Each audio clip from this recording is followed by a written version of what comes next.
नमस्कार विद्यार्थी मित्रांनो, नुकतीच 30 एप्रिलला कंबाईनची पूर्वपरीक्षा झालेली आहे आणि तुम्ही सर्वांनी मुख्य परीक्षेच्या प्लॅनिंग संदर्भामध्ये ऑलरेडी तयारी सुरू केलेली असेल. त्या संदर्भात युनिक अकॅडमीने मुख्य परीक्षेच्या प्लॅनिंग संदर्भात जी सिरीज सुरू केलेली आहे त्या सिरीजमध्ये आपण राज्यघटना म्हणजेच इंडियन पॉलिटी या विषयासंदर्भात आज आपण स्ट्रॅटेजी ठरवणार आहोत. आता सगळ्यात महत्त्वाची बाब म्हणजे मुख्य परीक्षेमध्ये 2 सब्जेक्ट आहेत किंवा 2 पेपर आपल्याला कल्पना आहे. पहिला पेपर हा भाषेचा आहे आणि दुसरा पेपर हा सामान्य क्षमता चाचणी म्हणजे ज्याला आपण जनरली GS म्हणतो. आता राज्यघटनेचा जो समावेश आहे तो सेकंड पेपरमध्ये आहे आपल्याला कल्पना आहे. ओके, ही झाली बेसिक माहिती. आता मार्क्स वेटेज तुम्हाला सगळ्यांना कल्पना आहे की 2022 पर्यंत कंबाईन मुख्य परीक्षेचा सिलेबस हा वेगळा होता आणि 2023 पासून आयोगाने सिलेबस हा बदलवलेला आहे. म्हणजे थोडक्यात ही जी मुख्य परीक्षा असेल ही नवीन सिलेबसनुसार होणारी ही पहिली मुख्य परीक्षा असणार आहे. त्यामुळे मुख्य परीक्षेमध्ये कोणत्या विषयाला किती वेटेज असणार आहे हे आपण कन्फर्म सांगू शकत नाही किंवा आयोगानेही तसं दिलेलं नाही आहे. आपण फक्त गेस करू शकतो की XYZ विषयावर XYZ प्रश्न पडतील असं आपण एक गेस करू शकतो किंवा अंदाज करू शकतो. आणि बऱ्याचदा हा अंदाज आपल्याला कल्पना आहे की त्याच्या आजूबाजूलाच प्रश्न पडताना आपल्याला दिसतात. आता मार्क्स वेटेज राज्यघटनेचं काय असणार आहे तर लक्षात घ्या, पूर्व परीक्षेमध्ये 15 क्वेश्चन राज्यघटनेवर पडलेले होते. बघा, मागच्या पॅटर्नमध्ये पूर्व परीक्षेमध्ये राज्यघटनेवर 10 प्रश्न असायचे, पण त्यांनी या वेळेला पूर्व परीक्षेमध्ये राज्यघटनेवर 15 क्वेश्चन्स विचारलेले आहेत. आता मुख्य परीक्षेमध्ये किती प्रश्न असतील तर मी आता मागाशी सांगितल्याप्रमाणे आपल्याला गेस करावा लागेल. तर माझा वैयक्तिक अंदाज असा आहे की या वेळेला मुख्य परीक्षेमध्ये 100 प्रश्नांपैकी साधारणतः 15 प्रश्न हे राज्यघटनेवर पडू शकतात किंवा कधी कधी ते वेटेज 20 पर्यंत पण जाऊ शकतो. पण मला प्रोबेबली असं वाटतं की 15 प्रश्नापर्यंत राज्यघटनेवर प्रश्न पडतील. आता त्या 15 मध्ये साधारणतः डिव्हिजन हे असू शकतं की 5 प्रश्न हे पंचायत राजवर पडतील आणि 10 प्रश्न हे राज्यघटनेवर पडतील. आणि जर 20 प्रश्न विचारण्यात आले तर 5 प्रश्न हे पंचायत राजवर असतील आणि 15 प्रश्न हे राज्यघटनेवर असतील. सो मार्कांचा वेटेज पण आपण आता पाहिलेलं आहे. आता आपण जाऊया ते म्हणजे सिलेबसकडे. सगळ्यांना कल्पना आहे की कंबाईनची पूर्व परीक्षा आणि कंबाईनची मुख्य परीक्षा हा जो सिलेबस आहे या सिलेबसमध्ये एक महत्वाचा बाब काय तर कंबाईनच्या पूर्व परीक्षेमध्ये जो सिलेबस आहे तो एका ओळीमध्ये किंवा एका शब्दामध्ये दिलेला आहे. कंबाईनच्या पूर्व परीक्षेमध्ये फक्त राज्यशास्त्र असं त्यांनी मेन्शन केलेलं होतं, पण कंबाईनचा जो मुख्य परीक्षेचा सिलेबस आहे तो मात्र त्यांनी अतिशय डिटेल दिलेला आहे, विस्तृतपणे दिलेला आहे. सो हा पहिला फरक आहे पूर्व आणि मुख्य परीक्षा सिलेबस मधला. आता कंबाईन प्रीचा सिलेबस जरी एका शब्दात किंवा एका ओळीत दिलेला असला तरी आपण प्रिव्हियस इयर क्वेश्चन पेपरवरनं अंदाज लावतोच की कोणते टॉपिक महत्वाचे असतील, कोणते टॉपिक महत्वाचे नसतील हे आपण अंदाज लावतो आणि त्यानुसार अभ्यास करतो. आता प्रश्न राहिला मुख्य परीक्षेचा. तर मुख्य परीक्षेला सिलेबस त्यांनी डिटेलमध्ये दिलेला आहे, मुख्य पॉईंट दिलेले आहेत, सब पॉईंट दिलेले आहेत. आपल्याला ह्या पॉईंटला धरूनच आपल्याला अभ्यास करायचा आहे किंवा या पॉईंटला धरूनच आपल्याला आपण जे बुक वापरतो त्यातील हे सगळे चॅप्टर्स आपल्याला करायचे. सो कंबाईनच्या मुख्य परीक्षेचा हा पहिला बेनिफिट आहे की आपल्याला सिलेबस एकदम डिटेलमध्ये विस्तृतमध्ये दिलेला आहे. ओके, आता कंबाईनच्या मुख्य परीक्षेच्या सिलेबसमध्ये एक प्रॉब्लेम आहे, तो म्हणजे काय, जरी सिलेबस त्यांनी डिटेलमध्ये दिलेला असला तरी बऱ्याचदा आपल्याला इंटरप्रिटेशन हे करावं लागतं. एक्झाम्पल मी तुमच्या समोर देतो, ते म्हणजे काय. आता लक्षात घ्या, हा जो सिलेबस आहे या सिलेबसमध्ये कुठेही आणीबाणी हा टॉपिक मेन्शन केलेला नाहीये. तुम्ही बघू शकता सिलेबस तुमच्याकडे असणारच आहे, यामध्ये कुठेही आणीबाणी हा टॉपिक दिलेला नाही आहे, पण तरीही आणीबाणी या टॉपिकवर प्रश्न विचारले जातात. मग तुम्ही म्हणाल की सर सिलेबस तर दिलेला आहे आणि आणीबाणी त्यामध्ये मेन्शन नाहीये, मग आणीबाणीवर प्रश्न कसा विचारला, त्याचं रिझन लक्षात घ्या. इथे तुम्हाला हा एक टॉपिक दिसतोय, केंद्र राज्य संबंध. आता केंद्र राज्य संबंध म्हणजे काय तर नॉर्मल काळातले म्हणजे साधारण काळातले केंद्र राज्य संबंध तेही आपल्याला बघावे लागतात आणि आणीबाणीच्या काळामध्ये केंद्र राज्य संबंधांमध्ये जो बदल होतो तेही आपल्याला बघावे लागतात. तुम्ही जर मागच्या मुख्य परीक्षांचा अभ्यास केला तर मागच्या मुख्य परीक्षेमध्ये सुद्धा आपल्याला आणीबाणी सिलेबसमध्ये नव्हता तरी त्यांनी त्याच्यावर प्रश्न विचारलेले. सेम या बाबतीमध्ये आपल्याला होऊ शकतं. ओके, म्हणून मी म्हटलो सिलेबस जरी डिटेलमध्ये दिलेला असला तर इंटरप्रिटेशन ऑफ द सिलेबस हे फार महत्वाचं आहे. आणीबाणी सिलेबसमध्ये नाहीये तरीही आणीबाणीवर प्रश्न पडतो कारण केंद्र राज्य संबंध. मग आपल्याला नॉर्मल काळातले पण बघावे लागतील आणि आणीबाणीच्या काळातले पण बघावे लागतील. अजून एक महत्वाची बाब ती म्हणजे काय, तुम्ही जर सिलेबस जर बघितला तर इथे कुठेही वित्त आयोग दिसत नाही. कुठेही तुम्ही बघू शकता कुठेही वित्त आयोग दिलेला नाहीये म्हणजे फायनान्स कमिशन. मग तरीही वित्त आयोगावर प्रश्न पडतो किंवा ऑलरेडी पडलेला आहे. याचं रिझन वित्त आयोग जे आहे ते सुद्धा केंद्र राज्य संबंधातच आपण त्याचा समावेश करू शकतो किंवा त्या संदर्भामध्ये आपण त्याला पाहू शकतो. कारण वित्त आयोगाचं मेन काम काय आहे तर डिस्ट्रीब्युशन ऑफ रेव्हेन्यू म्हणजे जे काय महसुलाचं वाटप आहे केंद्र राज्यामधलं ते ठरवणे. म्हणजे थोडक्यात इथे केंद्र राज्याचा संबंध आला, हा टॉपिक त्यांनी इथे मेन्शन केलेला आहे, त्यामुळे वित्त आयोगावर प्रश्न पडतो. ओके, अजून एक एक्झाम्पल आपण बघू शकतो. इथे कुठेही इथे त्यांनी संसदाचा वर्ड वापरलेला नाही आहे, बरोबर. संसद इथे कुठेच दिलेली नाही आहे, तरीही संसदेवर मुख्य परीक्षेवर प्रश्न पडतो. याचं रिझन आहे भारतीय संघ राज्य व्यवस्था. इथे हा जो पॉइंट आहे भारतीय संघ राज्य व्यवस्था, यामध्ये किंवा याचा अभ्यास करताना आपल्याला राष्ट्रपती, उपराष्ट्रपती, पंतप्रधान, मंत्रिमंडळ, त्याच्यानंतर लोकसभा, राज्यसभा म्हणजे संसदेचा पण आपल्याला अभ्यास करावा लागतो. सर्वोच्च न्यायालय, कॅग यांचाही आपल्याला अभ्यास करावा लागतो. म्हणजे थोडक्यात संसद हा टॉपिक इथे तुम्हाला कुठेच मेन्शन नाही आहे, पण तरीही संसदेवर प्रश्न पडतो. याचं रिझन भारतीय संघ राज्य व्यवस्था. मग संघ राज्य व्यवस्था म्हणजे काय तर आपल्याला पूर्ण 5वा भाग करावा लागणार आहे, लक्षात घ्या. आणि 5व्या भागामध्ये संसदेच्या तरतुदी आहेत आणि संसद चॅप्टरवर प्रश्न ऑलरेडी विचारलेले गेलेले आहेत मुख्य परीक्षांना. सो आपल्याला हा एक महत्वाचा भाग आहे की इंटरप्रिटेशन ऑफ द कॉन्स्टिट्यूशन. तुम्हाला जर इंटरप्रिटेशन जमलं तर तुम्ही जे टॉपिक करणार आहात त्याच्या बाहेर प्रश्न जात नाही. ही एक महत्वाची बाब लक्षात ठेवा. मी परत एकदा सांगतो, तुम्हाला जर सिलेबसचं इंटरप्रिटेशन जमलं की एक्झाम्पल हा जो पॉइंट आहे किंवा हा जो मुद्दा आहे यामध्ये कोणते कोणते टॉपिक आपल्याला करावे लागतील, तर तुम्ही जे काही पॉइंट करणार किंवा तुम्ही जे टॉपिक करणार त्याच्या बाहेर तुमचा प्रश्न जाण्याची शक्यता फार कमी असेल. आता मी तुम्हाला काही टॉपिक संदर्भामध्ये इंटरप्रिटेशन करून देतो, ते तुम्ही फक्त जस्ट ऐकायचं आहे किंवा नोट डाऊन करून घ्यायचं आहे. आता पहिला मुद्दा आहे भारतीय संघ राज्य व्यवस्था. आता भारतीय संघ राज्य व्यवस्था करायचं म्हणजे तुम्हाला नेमकं काय करायचं आहे तर पूर्ण 5वा भाग तुम्हाला करणं गरजेचं आहे. राष्ट्रपती, उपराष्ट्रपती, पंतप्रधान, मंत्रिमंडळ, लोकसभा, राज्यसभा म्हणजे संसद, सर्वोच्च न्यायालयाच्या तरतुदी आणि कॅग, ह्या सर्व तरतुदी तुम्हाला या टॉपिकमध्ये करायच्या आहे. भारतीय राज्यघटना. आता इथे भारतीय राज्यघटना हा पॉईंट त्यांनी दिलेला आहे. म्हणजे थोडक्यात हे जे पॉईंट तुम्हाला इथे मेन्शन त्यांनी केलेले तेच पॉईंट तुम्हाला इथे त्यांनी तुम्हाला करणं इथे अपेक्षित आहे. पुढे स्थानिक स्वराज्य संस्था. स्थानिक स्वराज्य संस्था म्हणजे काय तर ग्रामीण भागातल्या पण आणि शहरी पण. म्हणजे थोडक्यात ग्रामीण स्थानिक स्वराज्य संस्था पण तुम्हाला करायचं आहे आणि शहरी स्थानिक स्वराज्य संस्था पण. कार्यकारी मंडळ. आता इथे फक्त त्यांनी कार्यकारी मंडळ मेन्शन केलेलं आहे. म्हणजेच काय तर आपल्याला केंद्रातलं पण कार्यकारी मंडळ करायचं आहे आणि राज्यातलं पण कार्यकारी मंडळ. आता केंद्रातलं कार्यकारी मंडळ म्हणजे काय पंतप्रधान, मंत्रिमंडळ, राष्ट्रपती, महान्यायवादी याला मिळून आपण म्हणतो केंद्रातलं कार्यकारी मंडळ.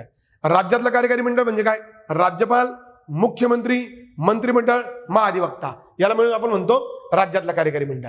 ओके, पुढे ते आहे म्हणजे न्यायमंडळ. न्यायमंडळ पण आपल्याला करायचंय.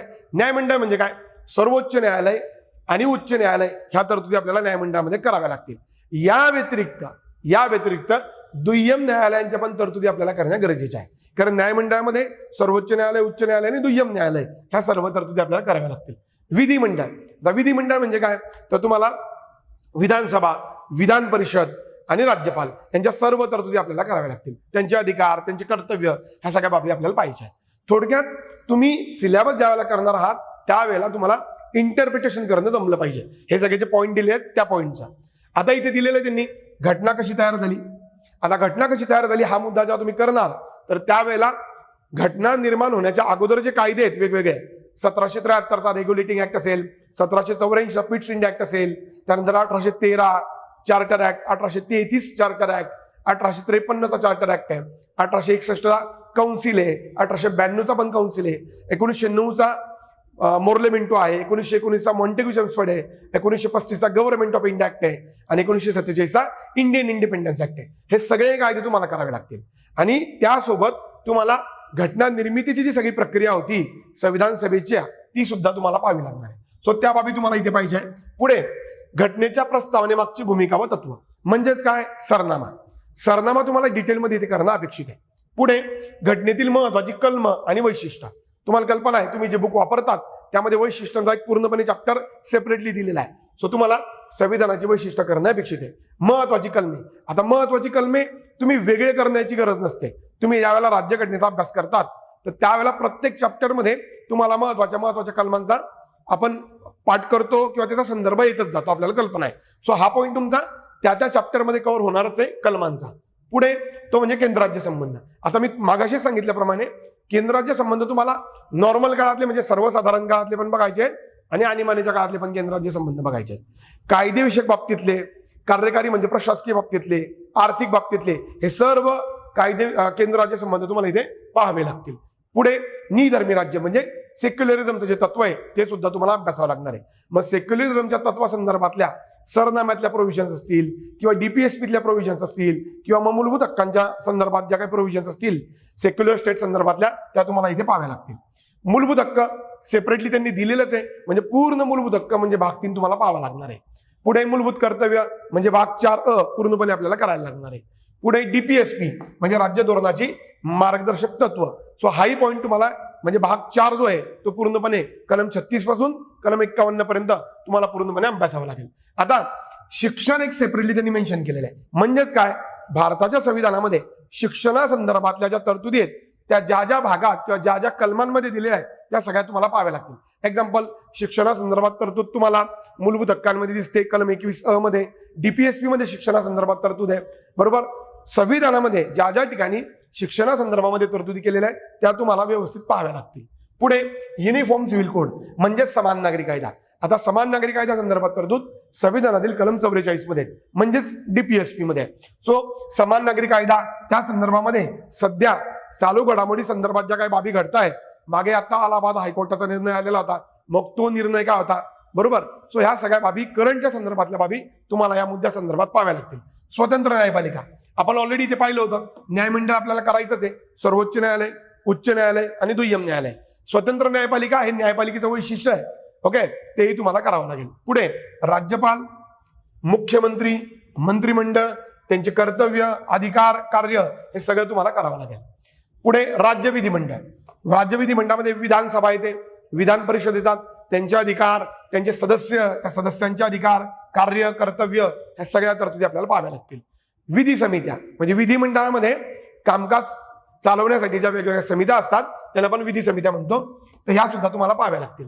आता थोडक्यात तुम्हाला या पद्धतीने अभ्यास करणं गरजेचं असेल. तुम्ही ज्यावेळेला इंटरप्रिटेशन करणार आहात, मी मगाशी सांगितल्याप्रमाणे तुम्ही जे काय चॅप्टर किंवा जे पॉईंट करणार आहात त्याच्या बाहेर प्रश्न जाणार नाही. So interpretation of the syllabus हा सगळ्यात महत्वाचा पार्ट आहे मेन्सच्या सिलेबसमध्ये.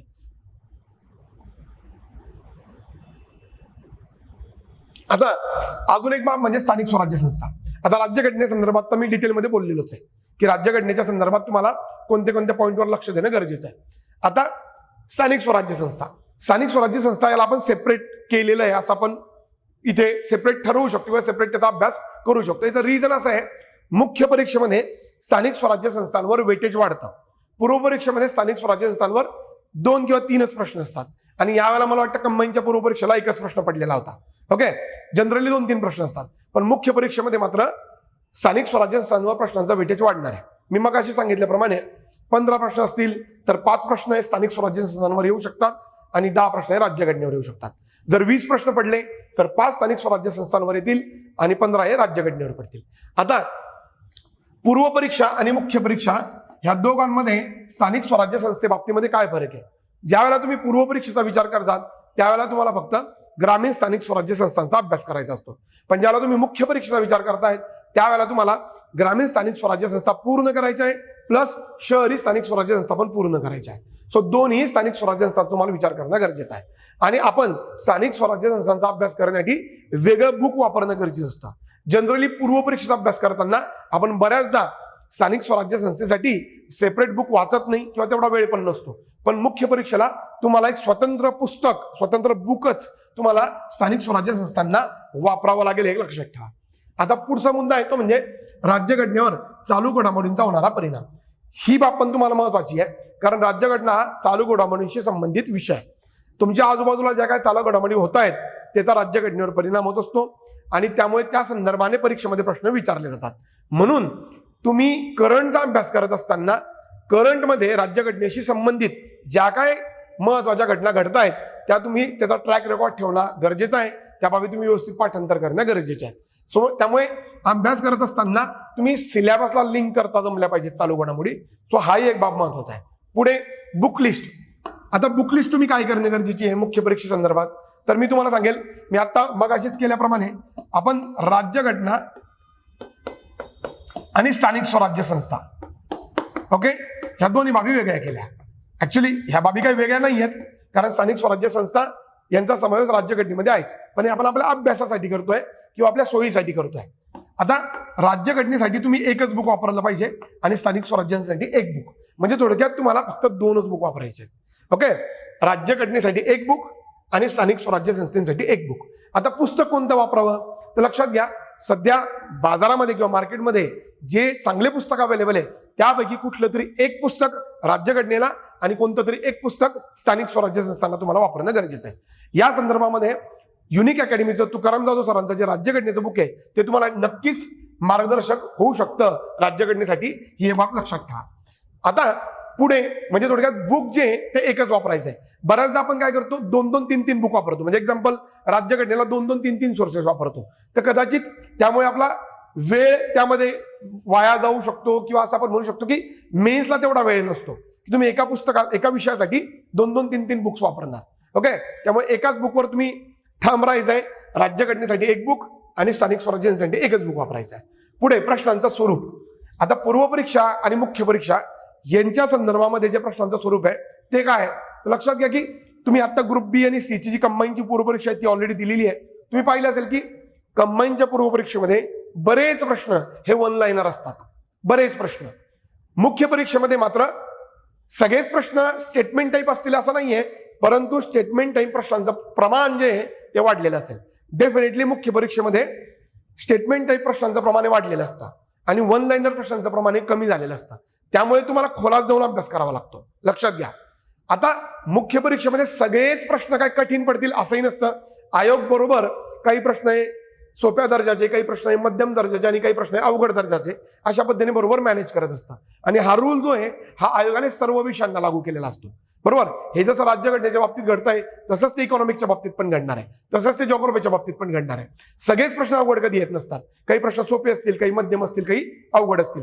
पण एवढं मात्र नक्की आहे की पूर्व परीक्षेपेक्षा मुख्य परीक्षेला प्रश्नांचा दर्जा हा वाढणार आहे. तुम्हाला खोलात जाऊन अभ्यास करणं गरजेचं असेल. कन्सेप्च्युअल क्लॅरिटी तुमची चांगली असणे गरजेची आहे. बऱ्याचदा पूर्व परीक्षेमध्ये काही प्रश्न हे प्युअरली पाठांतर बेस असतात किंवा मॅक्सिमम प्रश्न हे पाठांतर बेस असतात, पण जेव्हा तुम्ही मुख्य परीक्षेला जाणार तर तुम्हाला दोन्ही बाबी लागणार आहे. तुमचं पाठांतरावर पण कमांड असणं गरजेचं आहे आणि तुम्ही कन्सेप्च्युअली पण क्लिअर असणं गरजेचं आहे. जर तुमचं पाठांतरावर कमांड असेल तर तुम्हाला फॅक्च्युअल प्रश्न जमतील. जर तुम्ही कन्सेप्च्युअली चांगले असणार आहे, तुमच्या संकल्पना चांगल्या असणार आहेत, तर तुम्हाला कन्सेप्च्युअल प्रश्न जमतील, लक्षात ठेवा. त्यामुळे तुम्ही प्रश्नांचं स्वरूप जे आहे ते अभ्यासणं गरजेचं आहे. आता प्रश्नांचं स्वरूप अभ्यासासाठी तुम्हाला काय करावं लागणार आहे तर लक्षात घ्या, PYQ previous year question paper. जोपर्यंत तुम्ही प्रिव्हियस इयर क्वेश्चन पेपर पाहत नाही, सोडवत नाही, तोपर्यंत तुम्हाला पूर्व परीक्षा आणि मुख्य परीक्षा यांच्या प्रश्नांच्या दर्जामध्ये जो फरक होतोय तो कळणार नाही, तो जाणवणार नाही. म्हणून PYQ वर तुम्ही भर देणं गरजेचं आहे. आता पुढचा भाग म्हणजे अभ्यासाची स्ट्रॅटेजी. आता राज्यघटनेचा अभ्यास करत असताना तुमची अभ्यासाची स्ट्रॅटेजी काय असली पाहिजे, तर ही स्ट्रॅटेजी मी तुमच्यासमोर इथे मांडलेली आहे. पहिला बाब म्हणजे एकच बुक. मी मग असे सांगितल्याप्रमाणे राज्यघटनेसाठी एकच पुस्तक वापरायचं आहे आणि स्थानिक स्वराज्य संस्थांसाठी एकच पुस्तक वापरायचं आहे. ओके, म्हणजे मॅक्सिमम आपल्याला 2 बुक करायचे. Okay, 2 micro notes. राज्यघटनेच्या बाबतीमध्ये ज्या मायक्रो नोट्स आहेत, पर्टिक्युलरली पाठांतराच्या मायक्रो नोट्स तुमच्या रेडी असल्या पाहिजेत, फॅक्टच्या मायक्रो नोट्स तुमच्या रेडी असल्या पाहिजेत, जेणेकरून परीक्षेला जाण्याच्या अगोदरच्या 2-3 दिवस अगोदर तुम्ही त्या मायक्रो नोट्सचं रिव्हिजन करू शकता. आणि जेवढ्या तुमच्या मायक्रो नोट्स रेडी असतील तेवढे तुमचे पाठांतर बेस क्वेश्चन जे आहेत ते तुमचे व्यवस्थित बरोबर येतील. सो मायक्रो नोट्स ही एक महत्वाची बाब आहे. तिसरा पॉईंट जो आहे अभ्यासा स्ट्रॅटेजीला तो म्हणजे RRR. म्हणजे काय, रिव्हिजन, रिव्हिजन आणि रिव्हिजन. तुम्ही जेवढं जास्त वेळा रिव्हिजन करणार आहात तेवढं जास्त वेळा तुमचं परीक्षेमध्ये प्रश्न बरोबर हे शक्यता वाढणार आहे. तुम्ही जर असं एकदा वाचून मुख्य परीक्षेला गेलात तर तुमचा रिझल्ट येण्याची शक्यता कमी असते. तुम्ही जेवढं जास्त वेळा रिव्हिजन करणार, एका विषयाचं 2-2, 4-4 वेळा रिव्हिजन करणार, तेवढे तुमचं रिझल्ट येण्याची शक्यताही वाढते. त्यामुळे तुम्ही जे काही पुस्तक वापरत आहात किंवा ज्या तुम्ही मायक्रो नोट्स काढलेल्या आहात तर याचं तुम्ही सारखं रिव्हिजन करणं गरजेचं आहे, लक्षात ठेवा. ओके, आणि PYQ तुम्ही जेवढं जास्त अभ्यासणार तेवढं तुम्हाला प्रश्नांच्या दर्जामध्ये होणारा फरक कळेल. तुम्ही पुस्तक वाचत असताना कोणत्या बाबी करायच्या आहेत, कोणत्या बाबी करायच्या नाहीत, कोणत्या बाबी लक्षात ठेवायच्या, कोणत्या लक्षात ठेवायच्या नाहीत, हे सगळं जाणून घेण्यासाठी तुम्हाला PYQ हा महत्वाचा सोर्स आहे. PYQ केल्याशिवाय तुम्हाला सिलेबस किंवा एखादी विषय त्या संदर्भातला अनालिसिस करता येत नाही. म्हणून हा सगळ्यात महत्वाचा शिक्षक आहे PYQ. म्हणजे जगामध्ये सगळ्यात बेस्ट शिक्षक कोणता असेल तर तो कोण आहे, PYQ. सो तुम्ही PYQ चा सतत सतत अभ्यास करा आणि PYQ सोडवा. त्यावेळी तुम्हाला एक्झामिनरचा जो माइंडसेट आहे, पेपर सेटरचा तो माइंडसेट कळतो आणि त्यामुळे तुमचे प्रश्न बरोबर याची शक्यताही वाढते. सो ही झाली तुमची अभ्यास स्ट्रॅटेजी. तुम्ही एकच बुक वापरायचं आहे, मायक्रो नोट्स काढायच्या, त्याचं रिव्हिजन करायचं, सतत रिव्हिजन झालं पाहिजे, जे तुम्ही बुक वापरत आहे त्याचंही आणि मायक्रो नोट्सचं पण, आणि PYQ वर तुमचा व्यवस्थित भर असला पाहिजे. ही झाली तुमची आता अभ्यास स्ट्रॅटेजी. आता युनिक अकॅडमीने ज्या नवीन बॅच लॉन्च केलेल्या आहेत त्या संदर्भात डिटेल तरतुदी इथे दिलेल्या आहेत आणि आपण जी मुख्य परीक्षेची टेस्ट सिरीज अनाऊन्स केलेली आहे त्या संदर्भात पण डिटेल प्रोव्हिजन्स इथे दिलेल्या आहेत. ओके, ह्या तुम्ही बघू शकता आणि युनिक अकॅडमीच्या ऑफिशियल वेबसाईटवर जाऊन पण तुम्हाला हे सगळे डिटेल्स मिळतीलच. ओके, आपण आता थांबूया.